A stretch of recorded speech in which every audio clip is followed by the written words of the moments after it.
Entre odyssée initiatique et récits mythologiques, son nouveau livre nous emmène de l'Égypte ancienne au Sénégal. David Diop, connu pour ses romans qui interrogent l'histoire, la colonisation et les migrations, est l'invité de À l'affiche. Bienvenue à tous et bonjour David Diop. Bonjour. Merci beaucoup d'être avec nous pour parler donc de Où s'adosse le ciel, paru chez Juillard. C'est votre troisième roman. C'est fantastique. Et ce roman a touché des lecteurs dans le monde entier. Vous êtes donc de retour aujourd'hui avec ce troisième livre qui est une fresque mythologique, poétique, qui relie donc, je le disais, l'Égypte ancienne au Sénégal du 19e siècle. En préparant cette interview, j'ai lu que vous avez raconté que, alors que vous aviez 16 ans, je crois, vous avez assisté à une conférence du grand penseur sénégalais Cheikh Anta Diop à Dakar. Et déjà, il faisait ce lien entre Égypte ancienne et Afrique de l'Ouest.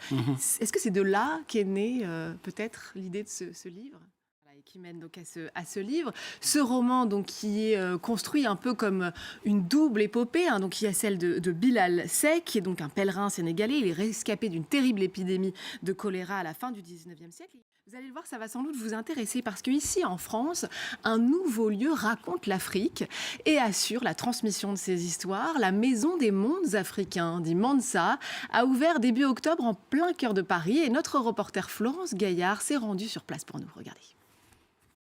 Merci beaucoup David Diop d'être venu sur le plateau de À l'affiche. Je rappelle que Où s'adosse le ciel est publié chez Juillard et merci évidemment à vous de nous avoir suivis. N'oubliez pas de nous retrouver sur france24.com ainsi que sur tous nos réseaux sociaux. On se quitte avec une autre belle exposition à voir en ce moment à la Tate Modern de Londres. Plus de 300 objets d'une soixantaine d'artistes sont exposés pour refléter l'étendue et la richesse de la production artistique des artistes nigérians. Je vous laisse découvrir et vous dis à très vite.